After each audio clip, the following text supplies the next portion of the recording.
Let us begin with a truth that is difficult to accept but necessary to understand. People leave. No matter how strong the bond feels, no matter how many promises are made, human relationships carry within them the possibility of separation. Sometimes people leave loudly, with conflict and explanation. Other times they leave quietly, slowly distancing themselves until one day you realize the absence has already settled in. This reality is not a sign that you were unworthy or unlovable. It is a reflection of the fragile nature of human commitment. Allah never designed human beings to be permanent fixtures in one another's lives. Permanence belongs to Him alone. Psychologically, much of our pain does not come from the departure itself, but from the expectations we attach to people. We expect consistency from hearts that are constantly changing. We expect loyalty from beings who themselves are struggling, healing, growing, or sometimes running from their own fears. When those expectations collapse, the heart interprets it as betrayal or failure. Yet, from a deeper perspective, it is simply the reality of the dunya revealing itself. This world was never meant to be stable. It was meant to be a place of transition, and people are part of that movement. There is also a philosophical lesson hidden here. If every person stayed, if every relationship remained intact, the heart would settle too comfortably in creation. It would begin to rely on people in a way that slowly pushes Allah to the margins. So Allah allows separation, not to harden the heart, but to wake it up. He teaches us, through experience, that attachment without awareness leads to suffering. This is not cynicism, it is emotional wisdom. Islam does not tell us not to love. It teaches us how to love without surrendering our inner stability. When someone leaves, the immediate question is often, what did I do wrong? While self-reflection is healthy, excessive self-blame is not. People leave for reasons that have little to do with you. They leave because they change, because their priorities shift, because their capacity to give was never as deep as you assumed. Understanding this does not erase the pain, but it prevents the pain from turning into self-destruction. You begin to see that not every loss is a verdict on your worth. Sometimes it is simply Allah removing what no longer fits the journey ahead. There is a powerful humility in accepting this truth. You stop demanding permanence from temporary beings. You stop building your emotional security on people who themselves are uncertain. And slowly, without bitterness, you learn to hold relationships with gratitude rather than entitlement. You appreciate presence while it lasts, and you grieve absence without losing yourself in it. This balance is not easy, but it is liberating. When people leave, it exposes where the heart was leaning, and that exposure, though painful, is a gift. It invites you to reassess your foundations. Were you relying on a person for validation, stability, or meaning? Or were you using relationships as a complement to a heart already anchored in Allah? The difference between these two determines whether loss will break you or refine you. So remember this: people leaving is not the end of your story. It is the moment you are reminded that your heart was never meant to rest on creation. If you adjust where you place your reliance, you will discover that even when everyone leaves, you are never truly alone, and that realization changes everything. After accepting that people do leave, the next question that naturally arises in the heart is a deeper one. Why would Allah allow this to happen, especially when the pain feels so personal, so precise, almost as if it was designed specifically for you? It is important to understand that Allah does not remove people from your life randomly, nor does He do so out of cruelty. Allah's actions are never impulsive. They are deliberate, wise, and always rooted in mercy, even when that mercy is wrapped in discomfort. Often, Allah allows someone to walk away because their presence was quietly harming you in ways you could not see. Not all harm is loud or obvious. Some harm comes in the form of constant emotional exhaustion, subtle manipulation, or an attachment that slowly weakens your relationship with Allah. When you are emotionally invested, your vision narrows, You begin to justify what should concern you. You normalize what should trouble your soul. Out of His mercy, Allah intervenes, not always by changing the person, but by removing them altogether. From a psychological perspective, we tend to cling to familiarity, even when it is unhealthy. The human mind prefers known pain over unknown growth. So Allah disrupts what is familiar to create space for what is better. This disruption feels like loss at first, but in reality, it is redirection. You were holding on because you could not imagine life without that person. Allah removes them so you can imagine life with Him at the center again. There are also moments when Allah allows people to leave to protect you from becoming someone you were never meant to be. Certain relationships slowly reshape your values, your priorities, even your sense of right and wrong. Without realizing it, you begin to compromise pieces of your faith or character just to maintain the connection. Allah, in His wisdom, refuses to let your soul erode for the sake of temporary companionship. So He removes the influence, even if it means your heart must ache for a while. Sometimes the departure is not about harm, but about readiness. Not everyone who walks with you is meant to finish the journey with you. Some people are lessons, not lifetimes. They enter your life to teach you something about love, patience, boundaries, or self-worth. Once that lesson is complete, their role ends. Holding on beyond that point only delays growth. Allah closes that chapter so the next one can begin, even if you are still emotionally rereading the previous page. It is also worth remembering that Allah's removal is often an answer to a you forgot you made. You asked for peace, clarity, strength, or closeness to Him. When the answer comes in the form of separation, it shocks you because you expected comfort, not challenge. But Allah knows that certain doors must close for those prayers to be fulfilled. What you experience as loss may actually be alignment. The key is trust, not blind optimism, but conscious trust rooted in the understanding of who Allah is. When someone leaves, instead of asking only why me, begin to ask what is Allah protecting me from, and what is He preparing me for. These questions shift pain into purpose. They transform grief into growth. So hold this firmly in your heart. Allah never takes something away without wisdom, and He never removes someone without replacing what they gave, or what you thought they gave, with something far better for your soul. If you can trust Him in the moment of loss, you will one day look back and realize that what broke your heart was actually what saved it. When someone leaves, one of the most dangerous thoughts that quietly settles into the heart is this: I can't live without them. It feels real. It feels convincing. The pain is so intense that the mind confuses emotional shock with permanent collapse. But this thought, as powerful as it feels, is an illusion. It is not a statement of truth. It is a symptom of emotional dependency. And Allah, in His wisdom, does not allow His servants to remain trapped in illusions that weaken their souls. Psychologically, when we become deeply attached to a person, our sense of stability slowly shifts from Allah to that individual. They become the source of comfort, validation, and emotional regulation. So when they leave, the system crashes. The heart panics, not because life has ended, but because the structure it relied on has been removed. This is why the pain feels overwhelming. It is not just grief, it is withdrawal. The heart is learning painfully that it handed over too much power to a human being. Islam does not deny the depth of human attachment. Even the Prophet experienced grief and loss, but Islam teaches us something crucial. Attachment must never turn into dependence. Dependence belongs to Allah alone. When the heart crosses that line, Allah intervenes, not to punish, but to liberate. He allows the separation so that the heart can be recalibrated, so that reliance can be returned to its rightful place. Think about this carefully. If you truly could not live without that person, you would not be breathing today. Yet you are. You wake up. Your heart still beats. Your provision still comes. The sun still rises. This does not minimize your pain, but it exposes the lie hidden within it.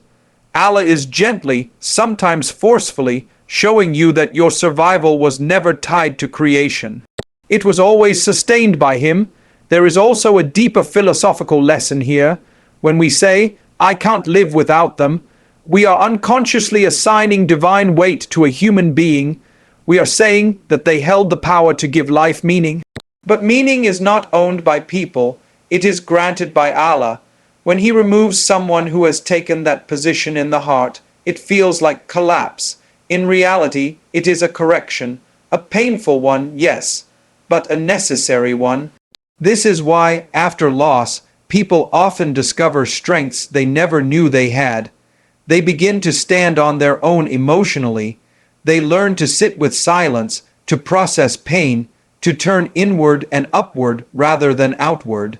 Dua becomes more sincere. Reflection becomes deeper. The heart, once scattered across people, slowly gathers itself back together. This is not accidental. This is Allah teaching you that you are more resilient than you believed and that your worth was never dependent on who stayed. The danger is not that someone left. The real danger is allowing their absence to define your future, your faith, or your sense of self. Allah removes people so that they do not become idols in the heart. He breaks the illusion so that you can stand free again, anchored not to what can disappear, but to the one who never does. So the next time that thought whispers, "I can't live without them," answer it with clarity and courage. I lived before them, I live after them, and I live always by the will of Allah. When you return your reliance to Him, you do not just survive loss, you rise from it stronger than before. After the noise fades and the distractions disappear, there comes a moment many people fear the most, being alone. Not the physical kind of loneliness where others are simply absent, but the deeper silence where the heart is forced to face itself. When people leave, the house feels quieter, the phone stops buzzing, and the world seems to move on without you. It is in this space that many assume Allah is distant. In reality, this is often the moment when Allah is closest. Psychologically, silence makes us uncomfortable because it removes our escapes. When people were present, their voices, messages, and attention filled the gaps where reflection should have been. Once they leave, the gaps return. At first, they feel like emptiness, but emptiness is not always absence. Sometimes it is space, space for thought, space for healing, space for Allah. What feels like abandonment may actually be an invitation to reconnect with the one who was always there, waiting patiently behind the noise. There is a profound spiritual shift that occurs in loneliness. Dua changes. When the heart is crowded with people, supplication can become casual. But when the heart is stripped of its distractions, dua becomes raw, honest, and desperate in the most sincere way. You speak to Allah not because it is routine, but because there is no one else to turn to. And in that sincerity, something extraordinary happens. The heart begins to feel heard again. Philosophically, solitude reminds us of a truth we often forget. Every human connection, no matter how strong, has limits. People sleep, become busy, misunderstand, or simply cannot carry the weight of your inner struggles. Allah, however, does not tire. He does not lose focus. He does not step away. When you are alone at night, when thoughts are heavy and the world feels distant, Allah is not observing from afar. He is Al-Qarib, the ever-near. The feeling of isolation often comes not from His absence, but from our unfamiliarity with His presence. Many people say they found Allah only after everyone else left, not because Allah suddenly arrived, but because they finally slowed down enough to notice Him. When life is full, the heart can become arrogant without realizing it. It assumes strength comes from numbers, from support systems, from being wanted. Loneliness humbles the heart. It strips away false confidence and replaces it with something far more stable. Awareness of dependence on Allah alone. This nearness is not always emotional. Sometimes you do not feel comfort immediately. Sometimes you feel nothing at all, and that too is part of the process. Faith is not built only on feelings, it is built on certainty. Even when the heart feels empty, Allah remains present. Even when the tears stop, He continues to listen. Learning to trust Allah's nearness without constant emotional reassurance is a sign of spiritual maturity. Over time, something subtle but powerful changes. Solitude becomes less frightening. Silence becomes less heavy. You begin to enjoy moments of reflection, prayer, and stillness. The same loneliness that once felt like punishment starts to feel like protection. You realize that Allah removed people not to isolate you, but to introduce you to a deeper, quieter, and more intimate relationship with Him. So if you find yourself alone, do not rush to fill the silence with noise or people. Sit with it. Speak to Allah within it. Because when the world steps back and the heart turns inward, that is often where Allah meets you. And once you recognize His nearness, you will never fear being alone again. Once the heart has faced loss, released unhealthy dependence, and learned to sit in solitude with Allah, a quiet transformation begins. It is not sudden, and it is rarely dramatic. Allah does not rebuild you overnight. He rebuilds you deliberately, brick by brick, lesson by lesson, through moments of patience, prayer, and painful clarity. What felt like destruction slowly reveals itself as reconstruction. Psychologically, hardship has a way of sharpening awareness. When life is comfortable, growth is often passive, but pain demands attention. It forces you to examine your choices, your boundaries, and your emotional patterns. You begin to notice what you tolerated, what you ignored, and what you gave away too easily. This awareness is not meant to fill you with regret, but with wisdom. Allah allows you to see clearly now because clarity is a form of healing. As Allah rebuilds you, He strengthens areas you never thought needed strengthening. Your emotional resilience increases. You learn how to manage disappointment without collapsing. You discover how to be present with pain without allowing it to define you. Faith becomes less about inspiration and more about discipline. You pray not only when you feel close to Allah, but especially when you feel distant. This consistency is where real strength is formed. There is also a shift in how you see yourself. When people leave, they often take with them a version of you that existed only in relation to them. Allah gives you the space to rediscover who you are without their approval, expectations, or validation. Self-worth becomes internal rather than borrowed. You stop asking who chose you and start asking who you are becoming. This is not arrogance, it is alignment. Spiritually, rebuilding requires surrender. You stop demanding that life makes sense immediately.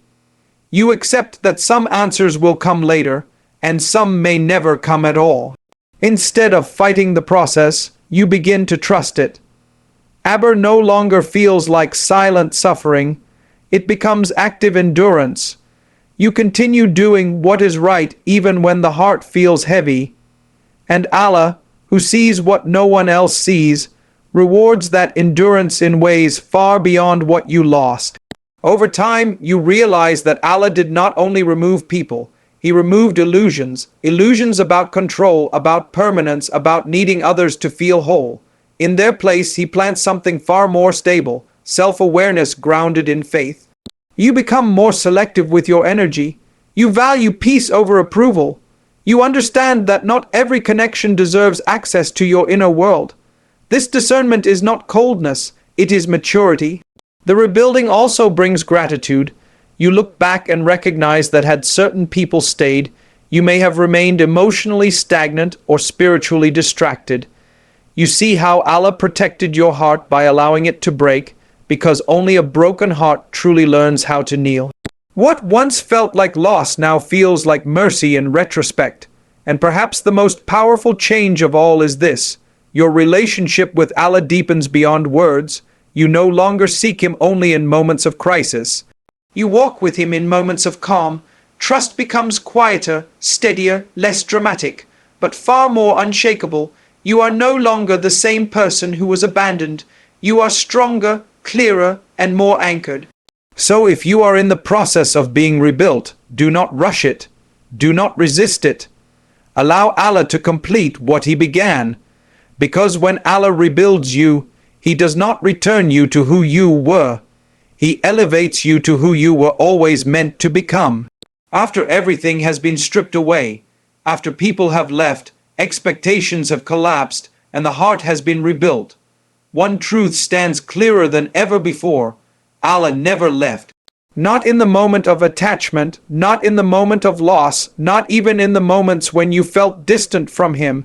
This realization is not emotional optimism, it is a spiritual certainty. The one relationship that remains untouched by time, change, or human weakness is the relationship with Allah. Human relationships are shaped by capacity. People give what they can when they can. Their presence depends on mood, health, understanding, and circumstance. Even the most sincere people are limited. Allah, however, is unlimited. He does not grow tired of listening. He does not withdraw because you are struggling. He does not abandon you because you falter. When you are strong, He supports you. When you are weak, He carries you. This constancy is not symbolic. It is real, lived, and accessible at every moment. Many people believe that closeness to Allah is reserved for the righteous, the consistent, the spiritually disciplined. But one of the most powerful aspects of Allah's relationship with His servants is that it is not conditional on perfection. You do not earn His presence by being flawless. You return to it by being sincere. Even when people leave because they have seen your flaws, Allah remains because He already knows them. And not only does He know them, He forgives, covers, and guides you through them. Psychologically, this understanding reshapes how you engage with the world. When Allah becomes your primary anchor, people no longer hold the power to define your worth or destabilize your peace. You can love deeply without fear of collapse. You can accept loss without losing direction. This does not make you detached, it makes you grounded. You stop demanding from people what only Allah can provide, and in doing so, relationships become healthier, lighter, and more balanced. There is also a quiet freedom in realizing that Allah never leaves. You no longer chase validation excessively. You no longer beg for presence from those who are inconsistent. You know that even in rejection, you are chosen by Allah. Even in silence, you are heard. This certainty does not eliminate pain, but it gives pain a context. It reminds you that hardship is not abandonment. It is part of a larger, purposeful journey. Over time, this relationship becomes the lens through which everything else is understood. Success is seen as a test, not a trophy. Loss is seen as refinement, not rejection. Solitude is seen as opportunity, not punishment. And when joy arrives, it is received with gratitude rather than fear of losing it. Because your foundation is no longer fragile. It is anchored in the one who does not change. This is why faith is not an escape from reality. It is clarity within it. When you walk through life knowing Allah is with you, every experience becomes meaningful. Nothing is wasted. Not the tears, not the waiting, not the heartbreak. Everything contributes to who you are becoming under Allah's guidance. So let this be the conclusion you carry with you. People may leave and the world will continue to shift beneath your feet, but Allah remains exactly where He has always been, near, aware, and merciful. If you place your heart where permanence exists, you will never be truly abandoned. And the day you fully realize this is the day you stop fearing loss and start living with purpose.